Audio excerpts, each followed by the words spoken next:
बहू ने पछाड़ा। माँ जी, ये कैसे बना रही है शिमला मिर्च? नहीं नहीं नहीं, ऐसी कोई नहीं खाएगा। आप हटिए, मैं बनाती हूँ। कोई नहीं खाएगा? अरे तेरे मायके वालों के लिए नहीं बना रही हूँ, अपने पति, बेटे और बेटी के लिए बना रही हूँ। और वो लोग शिमला मिर्ची ऐसी ही पिछले कई सालों से खाते आ रहे हैं। बहू हो ना, थोड़ा सोच समझ कर जबान खोला करो, समझी? माँ जी, फिर तो मैं यही कहूँगी कि आपको खाना बनाना आता ही नहीं। बहू शिमला मिर्च बना लेती है, लेकिन अपने अंदाज में। फिर खाने के टेबल पर, ये सब्जी क्या बहू ने बनाई है? आज बहुत अलग लग रही है। भाभी, रंग तो बड़ा अच्छा दिख रहा है सब्जी का। अरे नहीं नहीं, मुझे तो माँ के हाथ वाली खानी थी। क्या है रीना, सब्जी माँ को ही बनाने दिया करो ना। सास, जिसे अब थोड़ा सा अपना पल्ला भारी दिख रहा होता है।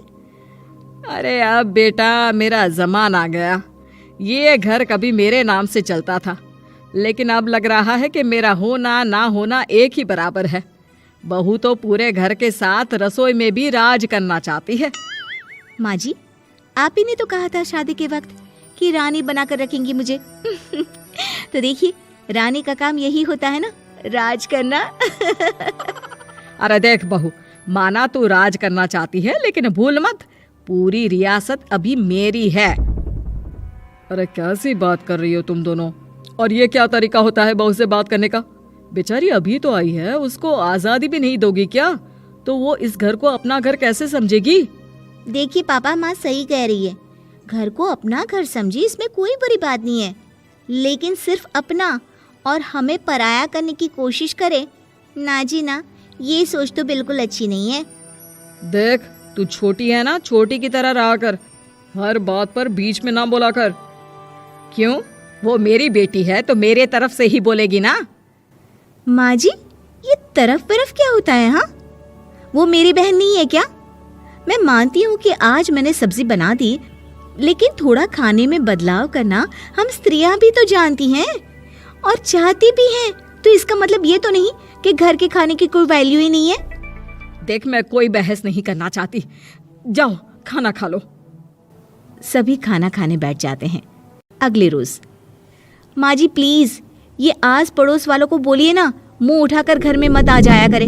अरे किसी के घर आने जाने का कुछ वक्त तो होना चाहिए। यहाँ तो सारा दिन मानो लोगों ने धर्मशाला बनाकर रखी है। बहू, वो हम लोगों के परिवार जैसे हैं, पिछले 25 साल से हमारे साथ है। और ये मेरा घर है, यहाँ कौन आएगा कौन नहीं ये तू कैसे डिसाइड करेगी? और हाँ, तुझे अगर पसंद नहीं ना तो अपने कमरे में चली जाया कर। वो लोग बात ही कर रहे होते हैं कि पड़ोसन आ जाती है। अरे बहन, हम लोगों ने जागरण रखा है माता का आज रात, सुबह का भंडारा भी, तो बहू रानी को लेकर आना हाँ बिटिया। अच्छा चलती हूँ, और घरों में भी निमंत्रण देना है। अरे हाँ हाँ, हम जरूर आ जाएंगे। वैसे किस किस को बुला रही हूँ? वो तुम्हारी ननद और भाभी भी आ रहे हैं क्या? माँ, क्या आप इनके पूरे खानदान को जानती हैं? अरे भाभी ने ही तो मेरी ननद की शादी की पूरी तैयारियां कराई थी, और मेरे मायके में भी पापा की मौत के बाद वहाँ रहकर इन्होंने ही मुझे संभाला था। इतना तो कोई किसी के लिए नहीं करता। अच्छा, मैं ना फल दे जाऊंगी, काट देना भाभी, मैं दूसरे काम पूरे कर लूंगी।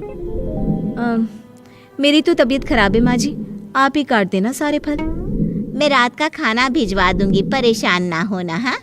अरे नहीं नहीं, हम लोग बना लेंगे, 4 लोगों का खाना तो बनाना है। अरे नहीं नहीं, आप फल पर लग जाओगी, और बहू की तबीयत भी ठीक नहीं, खाना मैं ही भिजवा दूंगी। पड़ोसन चली जाती है और सास बहू की तरफ देखती है। देखा, जिसे तू धर्मशाला बोल रही थी वो कितने अपने हैं। हाँ माँ जी, आप उनका काम कर रही हैं, उनके जागरण का प्रसाद तैयार कर रही हैं, तो वो क्या इतना भी नहीं करेंगे आपके लिए? ओहो, तुझसे बहस क्या करना बहू। तभी बहू की माँ आ जाती है। अरे बहन जी, बेटी से मिलने का मन किया तो बिना बताए ही आ गई, बुरा न मानना। ये मत समझना कि ये मेरा घर नहीं, कोई धर्मशाला है। अच्छा अच्छा, तो ये घर पर आए मेहमानों को घर नहीं धर्मशाला वाला समझाने वाली आप ही हैं। वैसे आपको खुशी होगी कि आपकी बेटी के संस्कार भी ऐसे ही हैं। अरे माँ, किन बातों को सुन रही हो? आओ अंदर आ जाओ माँ। माँ बेटी के साथ अंदर आती है तो उसे अचार की महक आती है। हाय रे, कितनी अच्छी महक है। क्या बनाया है बहन जी? अचार बनाया है। आपकी बेटी बोल रही थी कि आप लोग कुछ अलग तरीके से बनाते हैं। मैं तो बस ऐसे ही। हम लोगों के घर पर तो अचार टिकता ही नहीं है। अरे आता ही किसे है अचार बनाना?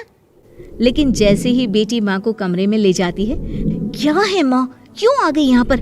बताकर तो आना चाहिए। अरे कैसी बात कर रही है बेटी? माँ को बेटी से मिलने का मन किया तो क्या माँ नहीं आ सकती? आ सकती है माँ, क्यों नहीं, लेकिन तू ना पूरा खेल बिगाड़ रही है। खेल? कैसा खेल बेटी? मुझे भी तो बता देती तो मैं भी खेल लेती। माँ, जब से शादी करके इस घर में आई हूँ ना, सासू माँ ने मेरा घर का रट लगा कर रखा है। अब मैं ये बताना चाहती हूँ कि यहाँ मैं आ गई हूँ। कोई भी चीज़ जो पहले होती थी वो ठीक नहीं थी, तो मैं उसे परफेक्ट करूँगी। अच्छा, यानी बात सिंहासन की है कि पहली रानी को उतारना है। हाँ माँ, तुम्हें जो समझना है समझो, लेकिन बात तो यही है। पर बेटा, वो बेटी कुछ नहीं समझती और दरवाज़ा खोलकर बाहर चली जाती है। माँ, जो कि एक अच्छी औरत होती है, बेटी को समझाने की कोशिश तो करती है। बाहर सास के सामने माँ कहती है, अरे बहन जी, आप चलिए ना मेरे साथ मेरे घर, बहू का मायका भी देख लीजिए। अरे नहीं नहीं बहन जी, आप ही रुकिए हम लोगों के पास। शाम को जागरण है, वहाँ ले चलेंगे। उसी का प्रसाद तैयार कर रही हूँ। अच्छा, हमें भी तो सिखा दीजिए कैसे तैयार करते हैं। अरे कैसी बात कर रही हो माँ, कितने जागरण करवा चुकी हो तुम? देख बेटी, एक बात गांठ बांध ले, हर बेटी माँ के घर जो होता है वो देखती है, लेकिन सीखती वो सास के पास ही है। सास का संस्कार वो अपनी सास से सीखती है, जो वो अपनी बहू को देती है। तो बेटी, यहाँ के रीति रिवाज, रहन सहन, बोली भाषा अपनी है, जिसे तुझे ना सिर्फ फॉलो करना है बल्कि सीखना भी है। और जहाँ तक सवाल है पूरे घर की रानी बनने का, तो जब तक तेरी सास महारानी है, तू रानी ही तो रहेगी। क्यों बेटा? बहू माँ की बात समझ जाती है और सास भी बहू